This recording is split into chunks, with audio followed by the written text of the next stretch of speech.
Hello, all you thoughtfully made people out there. It's Courtney Morrison with Made Architecture and Design, back with another week in review. Still trying to do this live and see if we can continue to refine this process and get better as we go. So, last weekend we traveled home. It was Thanksgiving. We had gone out of town to visit some family. Traveled home on Saturday from Thanksgiving, did church, and had a family day on Sunday. Settling back in, doing some Christmas decorating and things like that. Just hanging out with the family.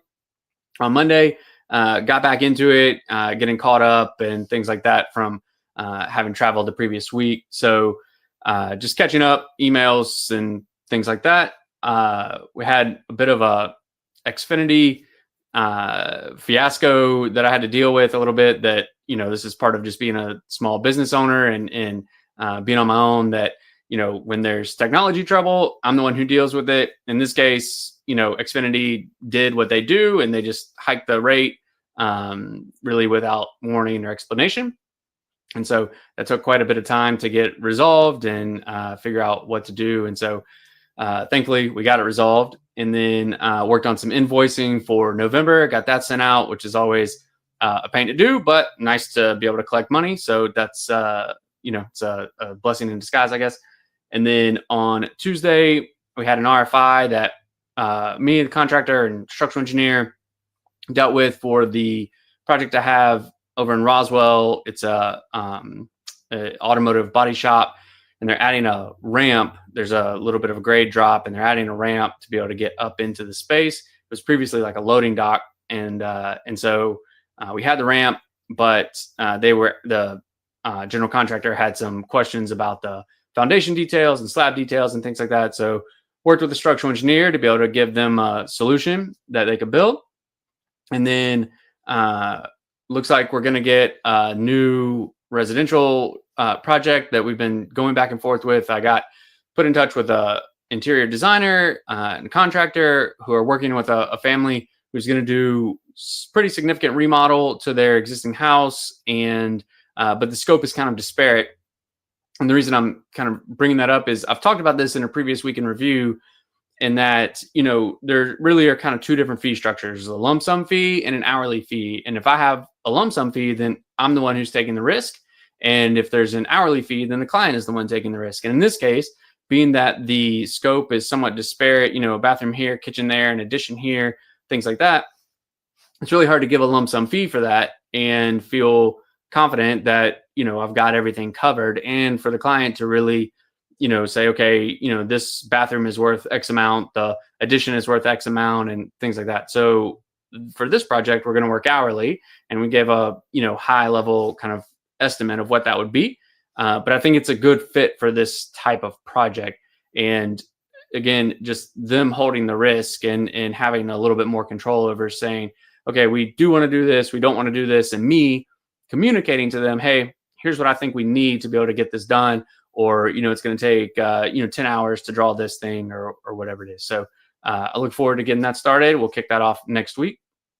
And then on Wednesday, I went to a groundbreaking for a commercial project that we have, a client who I've been working with for a while, Chef Hank Reed. He owns a nonprofit called Let 'Em Eat that really has a vision to install what he calls modular production kitchens and PKs in areas or communities of need. And he wants to feed people, but hot meals. And so it's a place where people can come and get food, or they can deliver from that area quickly. And so it's kind of a unique concept, and it's taken us a while to get to this point, but he had a building permit and he wanted to host a groundbreaking. And so went for that, and it was awesome. People had wonderful things to say about him. It was so nice to be able to hear people talk about him and his vision and what he's doing and things like that. And I played honestly just a really small part in it, but it was a lot of fun to be there. And I got to eat some food that he cooked. He owns a catering business as well, and a food truck, and I got to eat some of that food.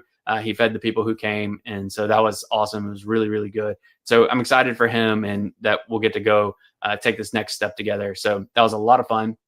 I left there and went to another project that is under construction in Peachtree Corners. They're building a little house, not a house, a small structure. It's going to be an amenity next to a park. And they had a question. I'd drawn, there's a roll-up door, and I'd drawn how it went. The contractor sort of interpreted it a different way than I had intended, and the information wasn't clear. So we just went out there and talked about what to do and came to a resolution. And it's always good to have those conversations in person, on site, where you can talk about, what things are where. And I feel like, what I walked away from that conversation with, even though I've done a good bit of construction administration and interacted with, a lot of people on the GC side of things, the question that's always being asked of me, and that I'm always asking back to them, is why. When we are changing something that's in the documents, or they don't understand something in the documents, or I'm explaining something in the documents, their question is why. Why did I draw it this way? And when they're saying, I think we should do it this way, I'm asking why.